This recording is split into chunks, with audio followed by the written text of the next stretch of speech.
Well, first of all, thank y'all for being here, and I think this is really a cool moment, and I know I aspire to this in my career where you can kind of write your own ending to your story of a storied career that Lance Harter's had here at the University of Arkansas. So what will be roughly a 34-year career. Right now it sits at 42 SEC titles, and I'm assuming there'll be more than that in the next 18 months, 6 NCAA titles in the 2019 calendar year Triple Crown. Just an amazing career, and as Lance and I visited some this summer and started to talk about his future and the future of our women's cross country and track and field program, we started to put the pieces together for him to retire following the 2023 season. And he's got a lot of pride in what he has built here, and he wanted to hand the baton off to his associate head coach, Chris Johnson, and that made a lot of sense to me. Chris has been a sought-after coach in this industry. I think every summer since I've been here, I know Lance has gotten multiple calls about Chris and job opportunities. And he's somebody that I saw as I developed a relationship with Chris that truly wanted him to be the next leader of our women's cross-country and track and field program. So I think it works out really great for our program. It's great for Lance, and this got a closing chapter in his coaching career here at the University of Arkansas, and for us to be able to pass that on to Chris Johnson, I think it's the best scenario we could have. So with that, I know you want to talk to Lance and Chris, but Coach, any comments you want to make? No, I just feel that truly blessed that I have the leadership that allows me to have input on decisions about my career and about the program in general as far as women's track and field. And I've been very fortunate to have great assistant coaches be part of our program, and Chris Johnson. It didn't take long for the rest of the world in track and field to figure out that he is really, really special and has a great future. And I feel truly honored that we're able to put this whole thing together where our successor is going to, and the program is going to be in great hands. We'll go ahead and take some questions. Bob, we'll start with you. Lance, Hunter talked about you guys talked this summer. How long has this been in your mind? Because obviously you're still in good health, thankfully, and all that. But when you're in your 70s, you guys start thinking about it. Like, how long has maybe it been in your mind that you need? And why did you decide 2023 was the right time? Why was now the time to announce it? Well, I think that when you hit 70, it just has a tendency. A lot of my peers reminding me all the time that I was 70, and and I think it happens to everyone in every profession that the older you get is okay. You're on the last inning of this ball game. When are you going to close it out? And so my wife retired a few years ago, and she's always been one to, hey, there's nothing wrong with walking away, especially in the successes that we've been able to have. And to have the staffs that I have in years past and present, it just made kind of a natural opportunity and break to walk away. And so Hunter and I sat down and chatted about it, and July 2023 sounded like the right date. Plus, then I'd be able to enjoy July 4th. Now, you're at support for recruiting, just so recruits will know you're going to be retiring. Yeah, this last crew that we have recruited, it's been quite clear to them that there could be a change in the program, and hopefully Chris Johnson would be the successor. And I think our whole staff is on the same page as far as the formula that we use to try to be winning SEC titles as well as national titles has proven to be successful year in and year out. And Chris is a big believer in that as well. And so it works out perfect to try to make as smooth a transition as possible. Okay. Where is kind of Brian Thompson fit as far as your future is? Yeah, I mean, to July 2023, he's our man. And, then when we turn the reins over to Chris, obviously, there's some decisions he's gonna have to make. And, I'll give Brian obviously the highest recommendation and Megan as well. Because, Megan Elliott has just done a fantastic job, understands our distance program and if there's natural weapons in Fayetteville to complement Chris, they're already here. Also, it's gonna be difficult to use all the guard against being a lame duck when you feel like you'll still have the same desire and everything, knowing that you're gonna retire. No, I think the passion is still there. I've always been real competitive and I have good health. And as long as I'm, enjoying the experience and so on, does it scare me to retire? Yes, no doubt about it, because I've never done it before. But the opportunity to still be around and stay attached to track and field in some way or another, obviously love to be able to do that. But as long as I'm an asset to the program, help any way I possibly can.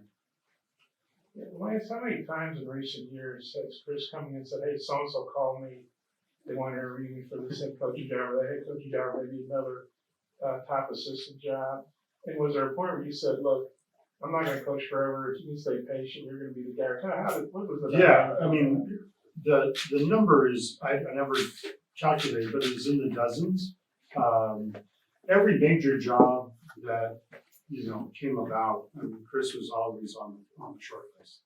And I think it was a situation where Hunter recognized that right away when he came on board. And, we would talk about, the future and, how are we gonna put this all together?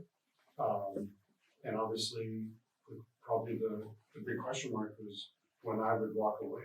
So we came up with July 1. 30 plus years in coaching, and every time we talk to you after you win a title, it's always the first thing you say is, couldn't have done it without the athletes. Everything goes to them. 30 years, that's a lot of athletes that you've had an impact on, and maybe you haven't thought about that yet. But have you ever looked back and think now all those lives that you've impacted in this building? No, I am again truly blessed that as a coach, whenever you have an opportunity to share, 4 or 5 years of life, constantly in a daily fashion, I've been able to be part of a lot of people's families, and that's part of coaching, and it's just one of the greatest honors you can have in the real world. A friend of mine retired a few years back, and he said, one of the blessings I've had is I never had to work a day in my life because I got an opportunity to coach.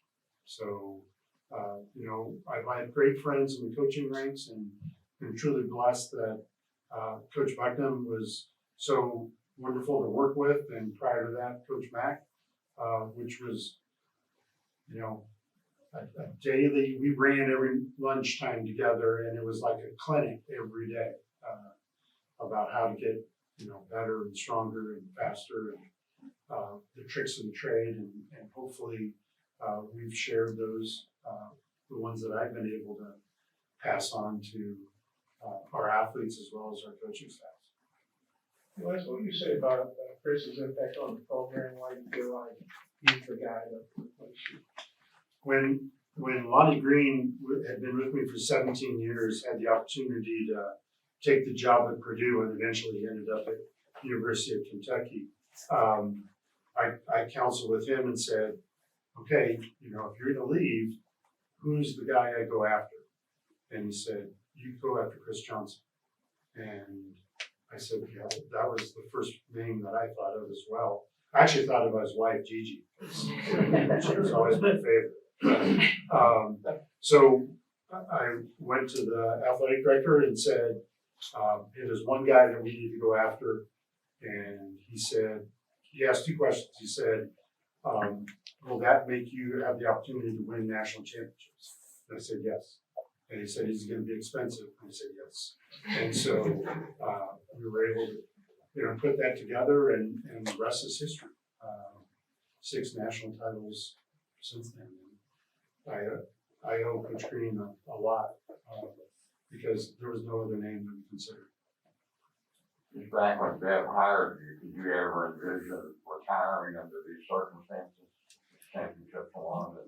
It's interesting. I called her yesterday and I said, I just want to let you know that, this is what's going to happen, so on and so forth. And I said, one of the things I always remember is that when you chose me to be your successor, you said you wanted to find somebody to take the program up a notch.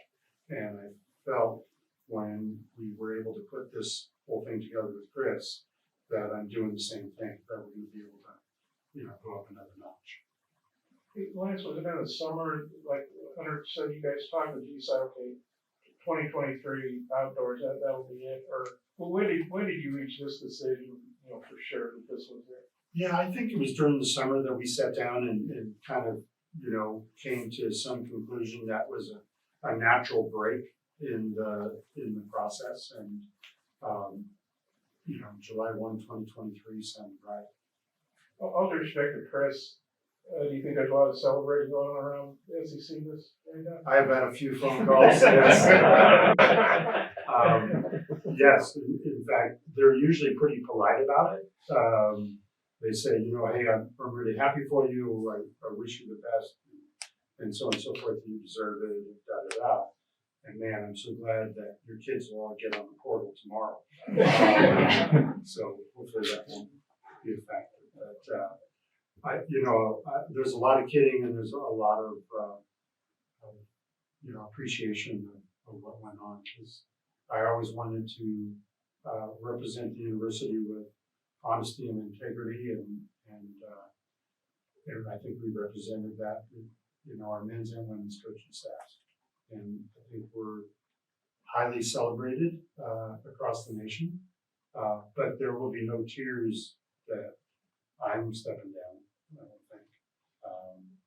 Maybe from my wife, because now there's possibility I might be home more than she wants. But we'll work that out. Hunter, how nice is it you don't have to function search?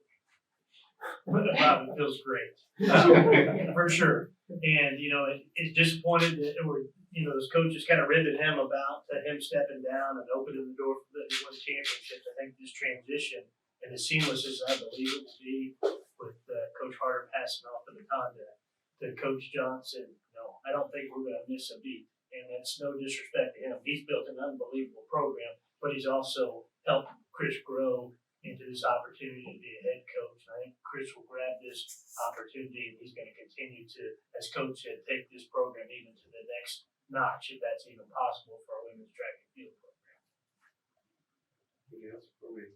program. But between now and then, we still plan to win some other championships. We want to make sure that's clear. We're not going to take a break.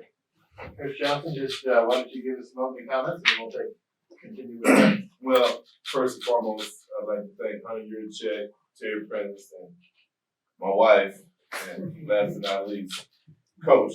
Obviously, it's been a wonderful ride thus far.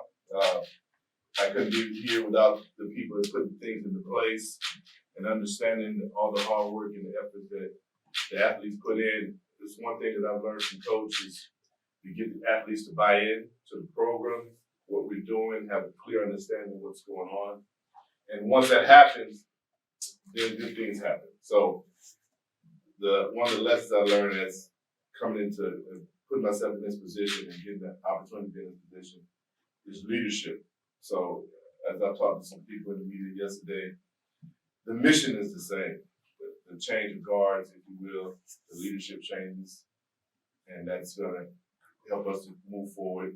Everyone has a tenure, whether we get to choose that or not. Luckily, coaches got to choose that and got to have the ability to kind of help me get where I'm going to be.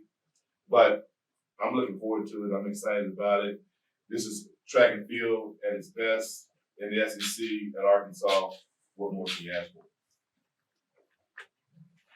Chris, Lance mentioned you've had a lot of other schools talk to you.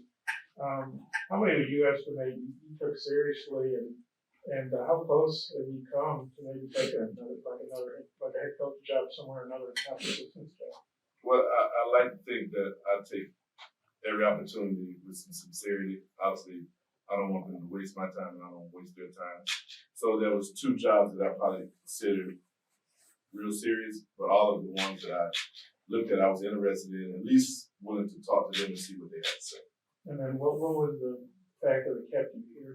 Did you have a sense before last summer that you would succeed, Lance, when the time came, or what was it that has kept you here all these years? You never want to be presumptuous about being when Lance decides to leave, obviously anybody with good sense would understand that this is one of the best jobs, if not the best job in the country, and would love to have the opportunity to be here. So that was clear. But looking at other universities, I'm here because the reason that I left the other university. You can win championships and national championships. Other universities are not going to put the resources and the support into doing that in terms of track and field. So there's only 1 of 3 schools probably, and one of those would be Arkansas, that has the ability to do that on a continuous basis, year in and year out. And if I'm already here, there's no reason to change that. I guess really for both the men's and women's programs, it's been since like the 70s, since they had a head coach that wasn't also a distance coach and cross-country coach. Just kind of how you think you'll handle the distance programs. Well, I think I won't necessarily handle them. I will manage the coach. Well, I already have some ideas of who that would be, but distance is important to Arkansas. It's where it's got to start, when it's got to name. The sprints and jumps and multis were very complementary to what coach has done and what coach has established. So it wouldn't be my deal to change that part of the program, because that's the centerpiece of it, if you will. We're just going to have a supporting cast of what we do. What we do works, so it's not really reason to change it. Obviously, we can enhance it, make it better, make it more efficient. We'll do that. But I think the distance and the way we do business here is here to stay. Also, for this intervening time before your head coach, how do you feel that everything just kind of works business as usual, or is there a little different, goings on, chemistry, kind of how things go in the next couple of years? Well, I mean, we're going to do business as usual. Me and Coach have a great relationship. We have the ability to talk and communicate without issue. And he knows how I am, and I know how he is, and we're pretty straightforward guys as it pertains to how the program is ran. I mean, the beautiful thing about a coach is that he lets you do your job, and he doesn't interfere. That's why it's kind of worked the way it's worked. I mean, we're basically head coaches in our area. Obviously, he's the boss, and he gets to tell us yay and nay and maybe not. But that's the leadership that he provides. So I feel very comfortable about working with Coach until his time is up, and you can pass that to give advice. And you never know. I mean, he's been doing this for a long time, so any advice that he can give and lead in the right, point me in the right direction, we're going to take. And Chris, you mentioned you're basically the head coach of the sprints and hurdles and stuff. So you envision you'd hire an assistant to run the cross country program, and you basically let that person do their thing. You would, like I said, you'd oversee everything, decide, big decisions, but that person would basically run the cross country program. I would like to think that I could do cross country, but I always wanted to coach that steeplechasing coaches, but no, we gonna hire a decent coach, and I'm not gonna micromanage them. I'm gonna let them do their jobs. And obviously, I got great resources here. Okay, Bucky will still be here. Coach will be around, and distance in Arkansas, you can't. It breeds that. It's in the air. People they connect with it. So whoever that I hire or appoint for that position, I know that they're going to be really good at what they do and have a connection to the community, the district running community, and continue to push our program forward as it pertains to cross country. But no, Coach Johnson will not be Coach Johnson. Hey, both of you guys got texts or calls already from some cross country guys say, hey, I know it's a ways off, but I'd love to be that guy, or is there any of that yet? Not me. You know, distance people have a tendency to hang with distant people. For the most part. But I'm sure there will be endless amount of recommendations. I think that, I mean, obviously we're here and we get to enjoy being in Arkansas and understanding what it's about, even though sometimes we may think that we want more. But this is truly, being other places, this is truly a pinnacle for track and field. So there's any coach that wants to be successful will want to be a part of this program. And I truly believe that there's nothing that we don't have that we need to be successful. So I think that would be easy. The hardest part is about who I pick. It's not going to be the interest. And then, Lance and Hunter mentioned, talking about this last summer, at what point did they come to you and say, hey, we want you to be the next guy? Well, I mean, it was some discussions, and it led off with Terry as the point person. I had a conversation with Hunter and I had a conversation with Coach, and everybody takes their time and do what's right for them and what's best for number one, the university and the track coach. So we want to do what's best, and if I wasn't what's best, then it's not for me. So I think everyone came to the agreement that I was what's best, at least in their opinion, as to what's going to be best for this program. And that's what it's really about, not necessarily me. You know, I really like to just be in the background and lead the kids to be success in the classroom and on the track and continue to be good at what we do. You know, Hunter mentioned to what level we'll be able to take it. I mean, I don't know. That's a really hard question. I mean, 6 national championships in the last 5 years it's a feat that most programs don't get to do. Having a triple crown, I think there's only one other school that has a triple crown, and that's the University of Oregon. It's there. The thing that we need to do is maintain consistency in our programs and keep striving to get the athletes and allure the athletes to Arkansas so they can see what it's all about and be able to continue the program's tradition that Coach McDonald and Coach Butler and Lance has set for this institution. So with that being said, I think that's the task. So it's not like we have to develop into something. We got to continue to feed the beast and continue to keep it at the level that's already at. I got one more. When they basically offered you this opportunity, I mean, how did you feel about it? Was it like a dream come true? I mean, you got to play it. You got to play it cool. Like, you get outside office. You know, you're excited. I mean, who wouldn't be? If you wasn't excited, you wouldn't really have a heartbeat. I mean, it's to be in the SEC, to be at the premier program in the SEC, and the championships say that. It's not that I'm saying that. The championships, national championships, conference championships, men's and women's, says that we're the best program in the SEC, and to be a part of that, to be a leader within the program and the institution is fantastic. Charter, Coach Johnson, thank you, and congratulations. Thank you.